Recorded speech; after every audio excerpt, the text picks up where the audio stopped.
Alrighty guys, I'm Casey and welcome to a brand new episode of Stone Block 2, The Rebirth. Last episode we got into crucibles, clay and lava. We set up an automatic clay farm that's just going to generate us clay with other words. With us being able to words, I can actually get this intro done. All we need to do is put in dust, and this generates this clay. This is so good. I'm so happy with this. And this episode, what I want to do is I want to mirror this design over here, but I want to do it for lava. I want to generate lava automatically. And I want to set up a Tinker's Smeltery, and then we'll see just how far we can go after that. So, if you're looking forward to this episode, do me a favor before you forget, leave the video a like and hit subscribe. You can ring that bell so you know every single time I upload a video.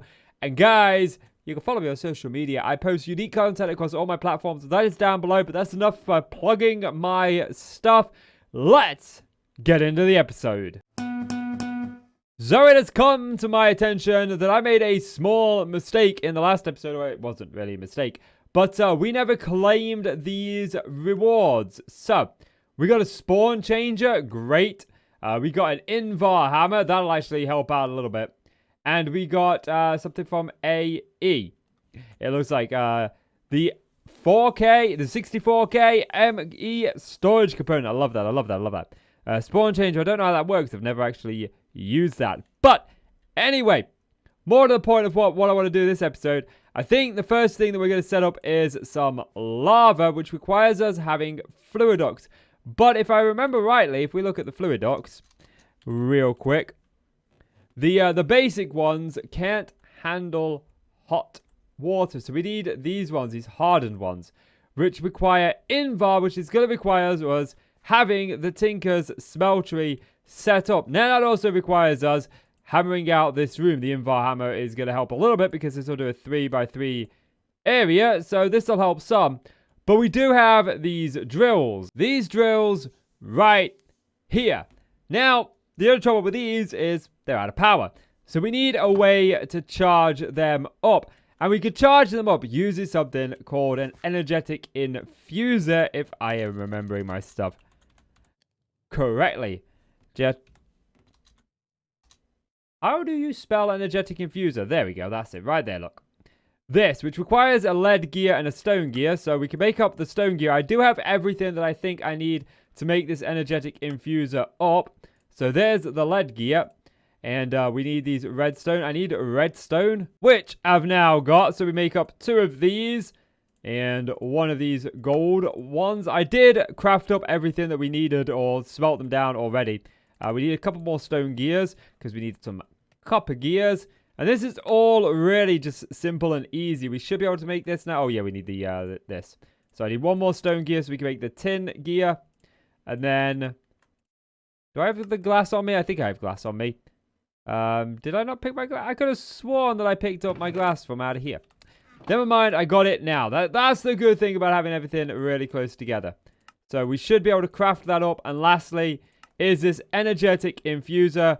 We can pop this down. We'll pop it down right here. It's going to have a more permanent home. But this is basically all we need to do is grab the tool.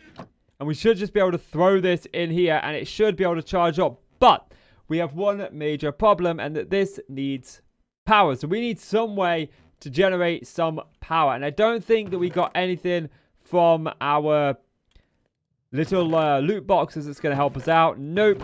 So that means that we are going to have to go down the route of a dynamo. So I believe I've got everything here necessary to craft up this dynamo. All I need to do is craft up this, and then we need the copper gear, which we just make by surrounding a stone gear. We've done this before. And the steam dynamo. And I should be able to just put this facing into here. Now, I need a bucket, I believe. I do have a bucket somewhere. And I think this requires lava and water to work. I think. So there's the water. Show recipes. Or does this require fuel that we burn? I've not used this one before. Steam dynamo. Let's have a look. Generates redstone flux using steam. Solid fuels and water can be used to generate thingy. So maybe it just doesn't work with tiny coal. Maybe it actually has to be the actual coal. Okay, so it seems that charcoal works. I haven't tried coal yet, but charcoal is working. That is now powering this, which is then hopefully going to charge this up. This is going to take a little bit of time to charge up, but it'll be a lot better for us. And again, I'm just going to grab some coal, stick some coal in this thing, and let it just sort of do its thing. So while I wait for this to do and charge up the drill, which is going to take an age. Oh boy, this thing goes through coal like nobody's business. But yeah, while that does, I want to get started on at least getting the stuff for the smeltery smelted down, which means we need to make something called grout. And this changes from pack to pack, but this is the same in this pack as it is in most packs. That's great. So I want to check, first of all, that we can actually make seared brick by just simply smelting the grout down. Yes, you can. Okay, good. Some packs change it that you have to use the Tinker's Complement Smeltery first. So, to get grout, what I need is this gravel, sand, and clay. And I always like to get a full stack of each. So I need 4 stacks of clay, 1 stack of clay, 4 stacks of sand, and 4 stacks of gravel. At least the clay's easy. Would you look at that? It only took me about approximately 1 million years. Nah, it didn't take me that long, to be honest with you. And all we gotta do is we gotta throw this in here, like so, and that'll get us grout. Now we have 9 stacks of grout. Now begins the painfully slow process of smelting down all this grout. Now, I'm currently smelting down clay as well because as we saw previously in the last episode, I'm building my base, or at least the next section of the base is going to be the industrial section. It's going to be built out of brick and chiseled cobblestone along with sandstone. So I'm going to need a fair bit of brick for it. So that's why I'm smelting that down. But now that we've got this grout, we've got to just let that smelt down. That's going to take approximately 1 million years. It's actually, yeah, it's really slow. We should probably throw another one of these in. I'm thinking of adding another one of these in over there because we're going to be moving the Tinker stuff, obviously, into the Tinker Smeltery. Do you know what? I think I'm going to do that. With the grout smelting up, this drill is somewhat done. So I think I'm going to go ahead and take this opportunity to hollow out this room a bit and start getting some work done on the actual room that this Tinker Smeltery is going to go into. Well, we had our first death. We had a compressed skeleton spawn, and yeah, things did not go well from there. Did I not get like all my stuff back? I guess I wasn't carrying all that much. Yeah, I don't think I was. Anyway, I'm about ready to start putting this furnace in place. I just need to go and grab the grout from over there, and then we can start crafting up the pieces of the Tinker Smeltery that we actually need. So, for the Tinker Smeltery, there are a few bits that we are going to need. First of all, I'm going to need at least a few drains. I'm thinking I should have 6 drains on the main front, like so. Then we're going to need a tank. We're going to just have 1 tank. You can put more than 1 tank in it, but I don't really see the need to. Then we need a way to control it, so we're going to have the smeltery controller. Then I want to have some casting basins and tables. So we'll have 3 of each, like so. And then lastly, we're going to need a way to transport fluids into those basins. So we're going to need some of these faucets. So these are the sort of the main things that we need. The last thing that I need is some seared brick itself, because we need this to obviously craft up the furnace. I'm going to have you left over with a little bit. Nope, I'm not. I'm going to be good. Good. Now we can actually start putting these in place. So to build the Tinker Smeltery, it's actually really easy. All we're going to do is we're going to place seared brick going around the outside like so. This is 11 by 11, but you can make it as small as 3 by 3 on the outside. I just want the biggest one possible, especially in a stone block, because you are going to be smelting down a lot of stuff. And this just kind of helped it just kind of helps the whole thing. So there we go. That's that done. Now this is basically it. You do need to fill in this bottom bit right here, but I'm not going to do that just yet. We'll get to that in a moment. I need a pickaxe. So once we've got the outskirts put in place, and obviously this inner bit, we're going to pretend that this is filled in for right now. We're going to start putting in the pieces of the smelter that's going to make it useful. The first thing that you want to put in is your controller. This can go anywhere except for on the corners right here. Can't go on the corners, but it can go anywhere you want. And this is, you right click this so you can interact with the smelter. Because we haven't got the floor filled in, it's not going to let me interact with it. The next thing that I want to do is I want to insert these drains. And I want to have 3 drains on each side like so. Again, these can go anywhere on the smeltery. These do not have to go on the bottom block to extract the fluids at the bottom of the smeltery, by the way. These can go anywhere and it will still extract anything that's in the smeltery. I like to put them up one block because then I can put the basins down one side. I think I accidentally put the basin in the basin. And then on the other side, we could put down this casting table like so. Then we're going to go ahead and we're just going to grab this faucet. And we're going to put the faucets on here like so. And I think that's all well and dandy. That's exactly what I want. It's looking good. Now, you can bring this Tinker Smeltery up as high as you like. There's no real limit. But, yeah, I need to fill in this. The last one, oh, yeah, I must forget. The last one is the tank. And the tank, you can just put pretty much anywhere. I'm going to put the tank, like, right here. Like that. And this, you need to fill with lava. But we'll get into that in a minute. First things first is I need to go ahead and fill this in. It's taken me a little bit of time, but I've finally got this all brought up. It's too high. I want to take it all the way up to the ceiling eventually. I've pinched the blocks from the corner. You don't actually need the corner blocks for this thing to function, but you can't have anything inside of it. You can't even have a torch, otherwise it won't function. And now when we go here, we've got this. So now what we need to do is we need to start getting stuff out of here. And the main thing that I want to do is I want to upgrade all of these sieves. So I think we're going to start with iron. So what we're going to do is we're going to take these iron chunks and we're going to throw these iron chunks into the smeltery. Oh, good. We can have a whole entire stack in. Oh, peachy. I did not mean to accidentally put myself inside. Please don't break the smeltery too bad. It doesn't look like it's done any damage. Anyway, these are going to smelt down and create molten iron. Now, there's a couple of ways we can get this out. The first way is obviously in a basin right here. This is going to turn it into a block. But we can also get ingots out of here. But to get ingots out, we need to do something else first. We need to make an ingot cast. And you do that by getting some gold. We only need one piece of gold or 2 ingots of gold. But since one chunk makes 2, we'll be perfectly fine. Then you need something ingot shaped. A brick or a seared brick will work. Put that in the casting basin. We've just got to wait for this gold to smelt down. With the gold smelt down, you can see that there are 2. Now, don't go dumping all of your ores into this because some ores mix together and alloy to create a different ore. So if you put, for example, both your iron and your ferrous or your iron and your nickel in here, that's going to alloy to make invar, and you'll lose your iron, you'll lose your nickel, you'll only be left with invar. So it's only a good job to not put too many in here, especially if you don't know what mixers. It's best to test it out first. But we want the gold, so to select gold, all we need to do is click it. That moves it to the bottom. Whatever's at the bottom is what's going to come out first. And then we're going to pour the gold around the brick.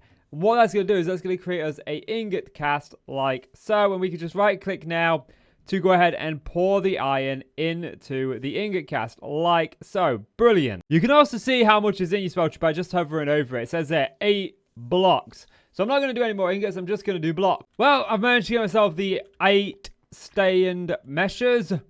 Stained meshes. Stained words. Fucking words. The 8 iron meshes. And now for me, it's just a case of sieving through a bunch of this dust, this gravel, and this sand to get all of the goodies I need. I need a bunch of redstone. I need some lead, need some tin. So let me get that sieved. Sieving when... well, we got a fair amount of stuff from it, plus all of this here and all of this. We've got a lot of stuff. Now, what I want to do next is look at potentially automating this system a little bit better. Because right now, I need to put in the iron, and I need to put everything in there, and then I need to extract it, and that can be slow and tedious. But what I want to do is I want to make this somewhat automatic. And to do that, I'm going to need a few more of these smeltery drains. And I'm also going to need some more seared brick along with a few other things like item ducts and servos. I'm going to need 8 servos, 8 other things, item ducts I think. I got to recalculate the item ducts. I think I need a bit more than 8. We're going to need some fluid ducts, but the fluid ducts that we're going to need are these hardened ones here. And these require invar. And to get invar, we need iron and nickel. And we got some nickel here. I'm only going to put in... I think 16 nickel is more than enough. And once those melt down, they'll alloy together to create invar. So here we are. As you can see, the nickel is going down, the iron is going down. It's started to make molten invar, which is exactly what we want. How many are we going to get? Well, we've got at least 8 blocks. So we can go and extract some of that. We got over 9 blocks, plus there's 3 already making. quite a lot of invar. Now that we've got some invar, there's one other thing that I'm going to need. I'm going to need some more of these smeltery drains. I want 8 in total, which means getting some more seared brick. I'm going to show you an easy way to get seared brick. When you've got the smeltery, seared brick is even easier to get because all you need to do is throw cobblestone inside of the smeltery. And this will turn, each cobblestone will make 1 seared brick. So you'll be able to get a lot quite quickly. So to automate the Tinker Smeltery, we are going to need a couple of things. Most of them we have already got. Item ducts, fluid ducts, servos. We're all going to need these. We are going to need a few more fluid ducts than what we've currently got, but we'll get to that in a minute. But the most important thing that we're going to need is what's called a redstone clock. Let's see. Clock. There's a couple of different ones. We're going to use this one from Extra Utilities. It's just stone and redstone. Some packs, this is made using wool, but any redstone clock will do, and we're going to need a lever to actually make the clock work. We are going to need some redstone. I need to make up some more fluid ducts, and then we'll be over at the smeltery. So, to build this thing, we're going to start building it in reverse. We're going to go from the last step to the first step. I find it much easier to do this way. So, what I want this thing to do is deposit everything that we smelt down from the smeltery into this chest right here. But real quick, if you get blood in your smeltery, you can just extract it by pouring it into a basin like this. And you'll get these blood balls. These can be used in place of slime, so they're really useful to have. Is that going to do it? That's not funny. But anyway, back to this. I've replaced some of these with these drains because this is how we're going to automate it using drains. But we're going to go backwards. So this is going to be our final chest. This is where all of our ingots that we smelt down are going to end up. Now, we need to get the items into here. So I'm going to be using wooden hoppers going into this chest down here. And I'm just going to pop these going all the way back like so. You can use item conduits, regular hoppers. You can use anything that moves items. I'm using hoppers here because it's just going to do the exact same job as item conduits are going to do. Or rather, item ducts. And it's going to save me on the servos. But I am going to use an item duct right here on this chest to extract it from this chest into this chest. And of course, we want this to always activate. And then that's going to put everything that ends up in this chest in here. So if I take these, we throw them at any point on these hoppers, should end up in this chest eventually. It might take a little bit of time, but it'll eventually end up here. We've got 31. Is it in this chest? It's not in this chest. There we go, 32 now. So it's ended up there. Now, the next thing that I want to do is get the casting tables down because I want to extract the ingots from here. Now, when you extract from a casting table, it doesn't extract the cast. So you can put the cast on. The cast will remain on there. I'll only extract what goes into the cast. In this case, the items. So now when we pour items out of here, I don't think I actually have any in. So as I was saying, now that I've got some in here, you can see I've got a little bit of tin in here. All we need to do is right-click these faucets, and then that'll extract them, put them into here, get the hoppers. Hoppers will pick them up, and the hoppers will deposit them eventually in this chest. Might take a little bit of time. There you go. Look, doesn't take too long, but a little bit of time. But we can automate this even further. All we need to do is give this a redstone pulse. So I'm going to take a redstone clock. I'm going to put that on top of this bit right here. And I'm going to put a lever on it. Now, it's important to put a lever on it because the lever allows us to switch it off. Because we might not want this to pull everything out all at the same time. We might be wanting to pull things out manually. So having a lever to turn it off is good. Now, if we can see in there, I've got some cobblestone smelting down. That should make us some seared brick, which would be a great way to showcase exactly how this works. So there, with the seared brick all smelted down, if I go ahead and turn this on, you'll see that this starts to pulse, and automatically the smeltery is just going to produce seared brick without any worry. Now, this should work if we run redstone from this clock all the way along this route using this. But I don't want my lever to be back here. I actually want my lever to be about here. So I'm going to just move this around and play with this a little bit, and then I'll be back with you. And just like that, you can see that it is working. This is pulsing. It's bringing out seared brick. And I'm going to need some more seared brick to bring this up. But I wanted to show you one more trick with seared brick. And that has to do with smelting cobblestone. We've already looked at the fact that you can smelt cobblestone to make seared brick. You can actually do it with compressed cobblestone. And for some reason, I don't get this, compressed cobblestone smelts a lot quicker than regular cobblestone.